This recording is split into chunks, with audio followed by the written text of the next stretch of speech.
네, 금일 이제 HLB 관련해서 이제 외형 성장에 대한 부분 기대된다라는 영상을 올려드렸는데 후속적인 이슈가 나왔어요.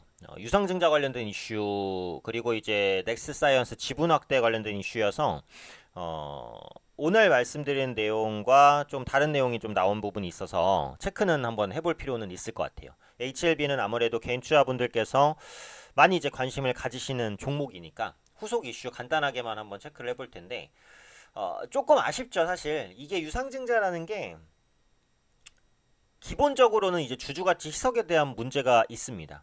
그런데 이제 명분이 있는 유상증자냐, 없냐, 이게 중요한데, 제가 볼 때 이제 명분은 어느 정도 있어요. 그러니까 유상증자가 사실 이제 재무 구조가 나빠서 할 수도 있고, 아니면은 진짜 특별한 이유 없이 할 수도 있어요. 아니면은 이제 사업 성장에 대한 부분들로 할 수도 있고, 맨 마지막 부분이 제일 긍정적인 건데, 일단은 최근에 HLB의 행보를 봤을 때 유상증자를 할 수는 있다라고 생각을 해요. 아무래도 그 리보세라닙에 대한 권리 확보라든지 아니면은 이제 추가적인 그 글로벌 제약사와의 협업이라든지 이런 부분에 대한 기대감, 말 그대로 조금 이제 광폭 행보라고 보여지거든요. 그래서 그런 부분들을 추진하기 위해서 어느 정도의 유상증자는 좀 필요하지 않았나. 다만 이런 부분들이 좀 급작스럽게 진행이 되기 때문에 내일 같은 경우에는 지수가 좀 주가가 하락 출발할 가능성은 있어요. 일단 유상증자에 대한 그 규모, 그러니까 유상증자를 항상 할 때는 규모가 중요한데 일단 규모를 보면 3,270억 원 규모입니다. 3,270억 원 규모인데요. 지금 이제 그 유상증자를 하게 됐을 때는 그 시총 대비 규모가 중요한데 10% 정도니까 엄청 과한 수준은 아니에요. 하지만 지분가치 희석에 대한 우려감이 있는 수준의 유상증자 정도는 된다. 이렇게 보실 수 있어요. 일단 주주 배정 이후에 실권주 일반 공모 방식의 유상증자입니다. 주주 배정이 상당히 좀 이루어질 것으로 보여지고 있고요. 일단은 근데 이 조달 금액 중에 일정 부분이 아니죠. 대규모의 그 부분이 타법인 증권 취득 자금으로 이제 활용이 된다라는 부분이에요. 2,553억 원이 이제 그렇게 활용이 됩니다. 여기서 이제 넥스트 사이언스라는 기업이 다시 한번 언급이 되는 거고, 그 다음에 채무 상환 자금으로 70억 원, 운영 자금으로 40억 원. 네. 그러니까 유상증자를 해서 결국은 주식을 살려고 유상증자를 하는 거다. 이렇게 이제 보시면 될 것 같아요.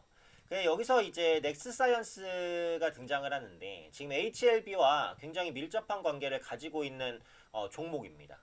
진양군 HLB 회장 그리고 이일규 넥스사이언스 대표가 번갈아 가면서 넥스사이언스의 지분을 꾸준히 확보한다라는 거죠. 그래서 이런 내용이 오늘 다시 한번 부각이 됐기 때문에 넥스사이언스의 수급이 내일부터 좀 개선될 가능성은 있어요. 그래서 그런 부분들은 같이 한번 참고를 해주시면 될 것 같고, 지금 이제 주로 그 넥스사이언스에 대한 부분에 대해서 언급되고 있는 게 넥스사이언스의 전환사채 중에 10억 정도 콜옵션 계약을 체결해서 향후 추가적인 지분 확대가 가능하게 됐어요. 그러니까 지금 진양군 회장 같은 경우 이 넥스사이언스란 기업에 대해서 굉장히 크게 이제 관심을 갖고 있다라고 보시면 될 것 같아요. 넥스사이언스 상무 같은 경우는 경영진의 지분 확대는 책임 경영 의지의 표명이다라고 했어요. 특히 이제 넥스사이언스 같은 경우 현재 진행 중인 사업, 프레시코에서 생산하고 있는 콤부차 사업에 대한 확신이 있기 때문이라고 했습니다. 그럼 여기서 그 HLB의 타법인 증권 취득을 위한 유상증자가 넥스트사이언스의 콤부차 사업과 연관성이 있겠구나. 요거를 이제 추측을 해볼 수 있는데요. 이 콤부차 사업은 딱 말로만 들으면 뭔지 좀 헷갈립니다. 그죠? 근데 이 구조를 보면 현재 진행 중인 그 프레시코에서 진행하고 있는 콤부차 사업인데 이 프레시코는 아임 얼라이브라는 브랜드로 유명한 콤부차를 생산하는 회사인데요. 아시아에서 유일하게 콤부차 자동 생산 공정을 구축하고 있다라고 합니다. 그래서 지금 콤부차를 ODM으로 그 생산을 하고 있다. 이렇게 이제 밝혀지고 있는데 현재 시점에서는 사실 이 부분에 대한 가치가 어느 정도인지를 파악하기는 조금 어려워요. 그래서 지금 시장에서 예측하는 거는 그리고 기사로 나오는 거는 일반적으로는 조금 이제 긍정적인 내용만 나오는 거잖아요. 우선은 이제 콤부차가 뭔지를 간단히 보면 유기농 녹차와 홍차를 발효한 건강 음료라고 나와 있습니다. 그러니까 쉽게 말해서 그냥 건강 음료예요. 뭐 발효 기술이라든지 이런 것들을 좀 이용했고 낮은 칼로리와 맛을 유지하기 위해서 뭐 기술 공정이 쉽지 않아서 코카콜라 등도 이제 그 기존의 콤부차 회사를 인수하는 형태로 진출하고 있다고 해요. 쉽지 않다는 거죠. 그런데 그 프레시코 같은 경우 아시아 유일의 콤부차 자동 생산 공정을 구축했다. 네, 이렇게 나와 있습니다.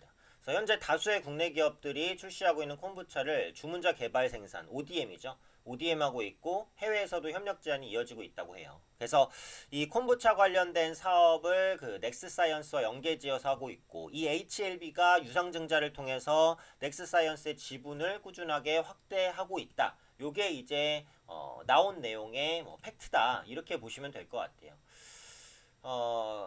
유상증자 같은 경우 이제 그 할인율 20% 정도를 적용한다고 했으니까 앞서 말씀드린 대로 지분가치 희석에 대한 부분도 조금 부담스러운 부분이 있는데 10% 이제 무상증자도 진행을 한다라고 밝히고 있기 때문에 이 부분이 약간의 그 지수 방어적인 역할을 해줄 수는 있다라고 봐요. 그러니까 제가 볼 때 이 HLB가 유상증자를 하는 게 뭐 주주 가치를 무시하거나 이런 부분은 아닌 것 같아요. 그러니까 무증을 또 같이 추진한다라는 부분에 있어서는 지분 가치 희석에 따른 기존 주주 피해를 최대한 좀 만회해 보고자 하는 의지는 있다라고 보여져요. 그래서 내일 주가가 만약에 하락 출발할 수도 있는데 하락 출발한다고 하더라도 좀 메꾸는 모습들이 나타나기를 한번 좀 기대를 해보도록 하겠습니다. 그래서 진양곤 회장 같은 경우 계속해서 HLB에 대한 그런 사업 방향에 대해서 꾸준하게 주주와 소통하려는 노력은 보여줘요. 그래서 이런 부분들은 그래도 기업 가치를 높이는데 좀 영향은 있을 수 있는 그런 부분이라고 생각을 합니다. 꾸준하게 글로벌 임상을 통해서 뭐 신약 개발된 가치를 끌어올리겠다 이렇게 이제 밝히고 있어요. 그래서 유상증자 내용 자체는 이제 기존 주주에게는 조금 악재일 수도 있지만 그 부분을 통한 이제 탑업인 주식 취득이라든지 아니면 뭐 신사업에 대한 투자 기대감이라든지 이런 부분들은 같이 병행될 수 있다라고 보고 무상증자를 이제 동시에 추진하면서 어떻게 보면 기존 주주들을 좀 신경 써주는 그런 모습들도 있다라고 생각을 하니까요. 이번 유상증자는 조금 아쉬울 수 있지만 그래도 회사의 뭐 기업을 크게 훼손할 정도는 아니다. 현재로서는 뭐 요 정도로 정리할 수 있지 않을까 생각됩니다.